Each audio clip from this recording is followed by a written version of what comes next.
Welcome back to Movie Recap.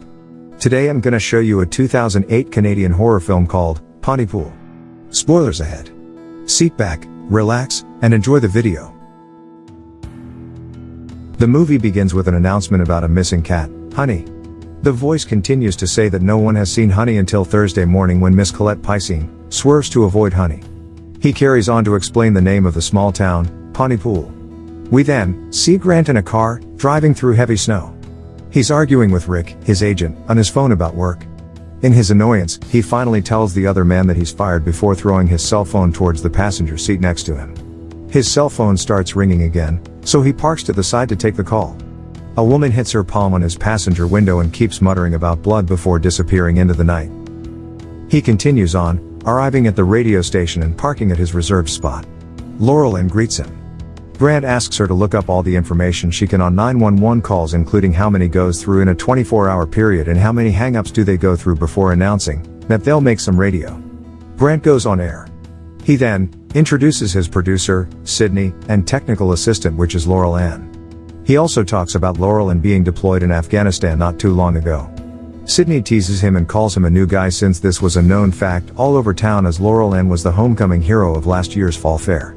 After a playful banter between the three, they then switch to Ken, their on-the-field reporter. The radio show continues with numerous comments from Sydney, like asking him not to make global warming jokes and to leave Ken alone. But Grant continues doing what he likes and spouting off what he wants. He refuses to listen to Sydney's direction, so she takes him off the air before he's finished.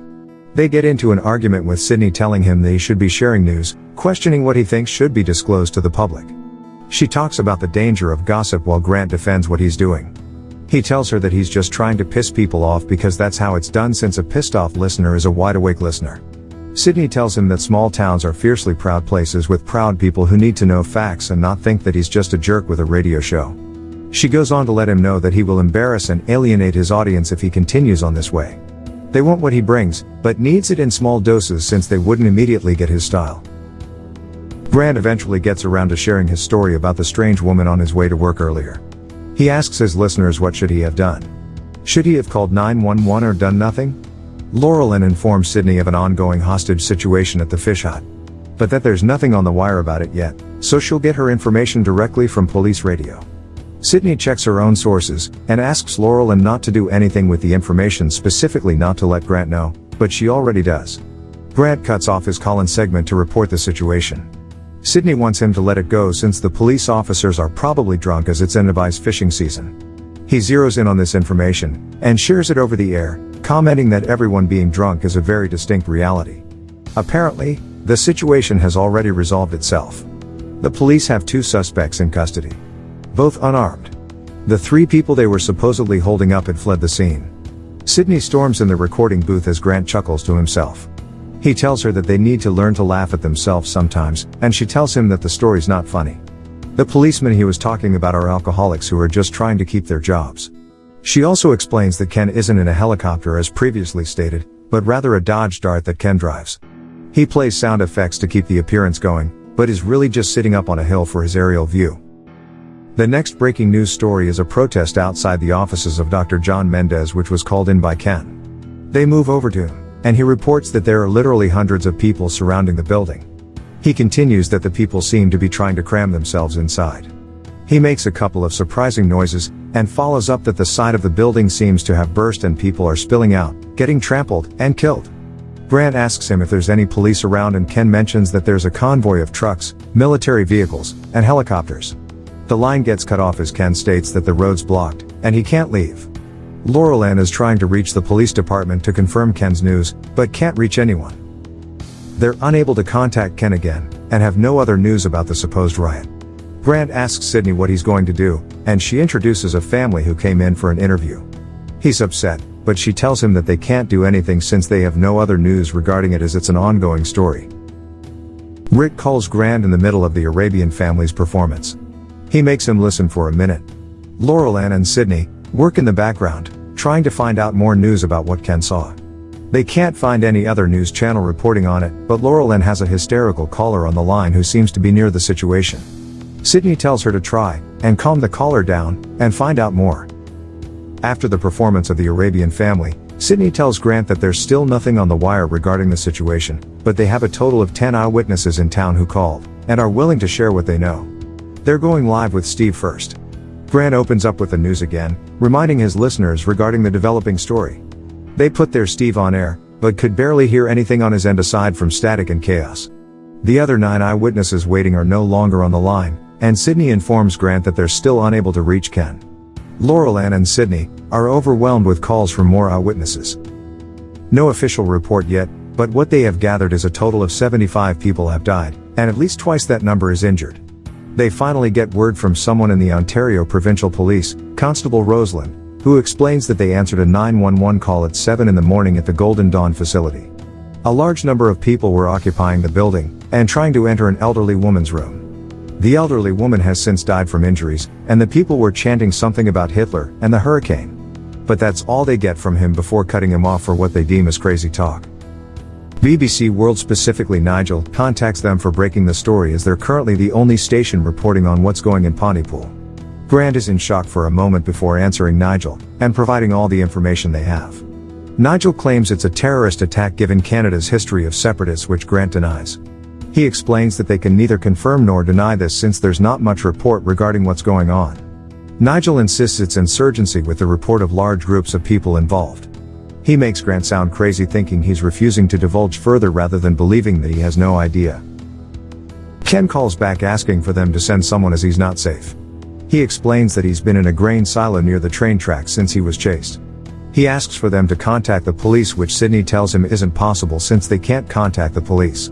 Grant asks for more information, and Ken tells them that some of the people are cannibals, some naked, going as far as to compare them to dogs. Ken tries to look out through a cat door, and starts panicking when he sees the crazy people taking 2 more out of a van, and biting them. Sydney asks Grant to stop it as Ken reports that he's been found. A teenager is in the house with him, but can't attack him since he's missing hands and can't move. He mentions that the teenager seems to be mouthing something, and tells them that he'll take a closer look to find out. Before they can find out more, the call is interrupted by a French audio transmission. Laurel Ann immediately translates the message, typing that they're being asked to avoid family members, refrain from using terms of endearment, rhetorical discourse, and the English language. There is also a disclaimer not to translate the message. Sydney then relays that they got a call from Constable Rosalind, and are asked to stay inside while Pontypool's under quarantine. Ken's back on the line, and asking them if they got his audio. He repeats the recording again, reminding them that it's coming from a teenage boy. Someone starts whispering "help me, mommy" in a creepy, soft voice. Definitely not of a teenage boy. Ken describes it as a child screaming inside the teenage boy's breath. Grant had a hard time believing the reports that are coming in, asks for 1 minute outside. But Sydney begs for him to sit back down on his chair since they can't take a break. Sydney asks Laurel Ann to go to a pre-tape as Grant leaves his recording booth. She tries to convince Grant to go back to his chair, but he insists on getting out to take a breather. He thinks the 2 of them are messing with his head. He takes a step outside, and says nothing is out there except a cold day, but Laurel Ann notices something, and tells him to go back in. She closes the door, and locks it as people try to force their way inside the building, repeating the words they heard Sydney say to Grant. While Grant is reading out the obituaries, Laurel Ann is tending to Sydney's wound. She mentions that she left her phone in the recording booth, and needs to get it to talk to her kids. As they're talking, Laurel Ann begins to repeat the word "missing" out of the blue. She's not making any sense. After hearing the kettle whistle, she starts to imitate it as well. Sydney stares at her for a minute before noticing a window's open, and a body climbing in. It's Dr. Mendes. He tries to explain himself to Sydney, but finds Laurel Ann standing motionless, and still making a noise like she's a kettle. They go for the recording booth as he tells Sydney that they need to be ahead of her just in case. They lock themselves in the booth. Laurel Ann tells them that she's alright while trying to open the door. Dr. Mendes tells them that she doesn't know it yet, but she's hunting them. He tells them to keep the sound inside the recording booth. Hopefully, she'll lose track of where they are. As soon as he says that, Laurel Ann stops trying to open the door and goes for the window instead. Grant attempts to start an interview with Dr. Mendes when Laurel Ann starts throwing herself against the window of the recording booth. The doctor comments that she's rooting for voices, and things will grow vicious. He apologizes for what he's talking about, but points out that he has seen this happen all morning at his office. Ken calls again, and tells them that he thinks he's okay, but the teenage boy that was with him is dead. He repeats the chanting he heard earlier, then they hear him turning over the phone. He starts repeating the word simple. They accept his fate, and Sydney suggests that they let him go now. As they're talking about Ken, they notice that Laurel Ann is back, and eating her lower lip. Dr. Mendez asks Grant if he's sure she can't hear them, which he confirms. Grant wonders if she can read lips, which makes Dr. Mendez realize that it's viral, but not of blood, air, or in the body, but rather in words, specifically the English language. The bug only enters its victim when the word is heard as well as understood. It then copies itself in the person's understanding. They ask each other if they should continue the show, and Dr. Mendez tells Grant that it's up to him, but that they should hope that continuing won't destroy the world. Sydney gets a call from her kids, and as she's talking to them, Laurel Ann resumes trying to throw herself against the recording booth's window. Sydney sings to her kid to comfort her, but mutters that phone lines are dead not a minute after. Dr. Mendez comments that something strange is happening to Laurel Ann. Something he hasn't seen before. Laurel Ann throws up a lot of blood on the recording booth window, probably including her organs, then falls back.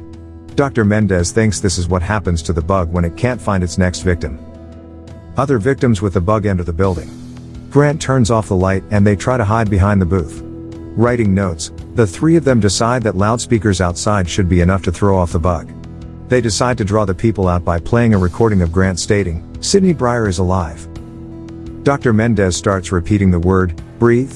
Fearing that he's about to give in to the virus, he starts speaking in Armenian, realizing that the virus is concentrated in the English language. Sydney goes to talk to Grant in French, which he understands a little. They try to escape, but run into one of the other victims who jump on Sydney. They kill her. Sydney asks Grant if the doctor is potentially dangerous, which he admits to, but he refuses to kill him as well. As they're talking about their next step, the power shuts down, and the Canadian anthem starts playing over the radio, which would bring the infected victims back inside. They head for the equipment room, and Dr. Mendez climbs through the window back outside, luring the infected victims away from the building. Grant's trying to figure out how the virus works. Sydney begins to repeat the word, "kill." He finally realizes that Sydney's succumbing to the virus, so he goes to confuse her by connecting kill to kiss. They kiss. Grant realizes that this could be the cure, and convinces Sydney to air one last show. He states while on air that kill is definitely kiss, as an explosion goes off around them. Sample is staple. Everything means something completely different. Opposite can't help since it's still connected to the word, so it has to make no sense. People need to stop understanding what they're saying, and listen to him. He suggests that sample is a color. The sky is a person. Laughter is walking. Grant tells those listening that they're killing scared people, which the military is known to do. He tells them they were never making sense. It's not the end of the world, but rather the end of the day. He signs off. A countdown in French begins, and the movie ends with Sydney and Grant kissing in the recording booth. Thank you for watching. Subscribe for more videos like this to help the channel out. Have a nice day.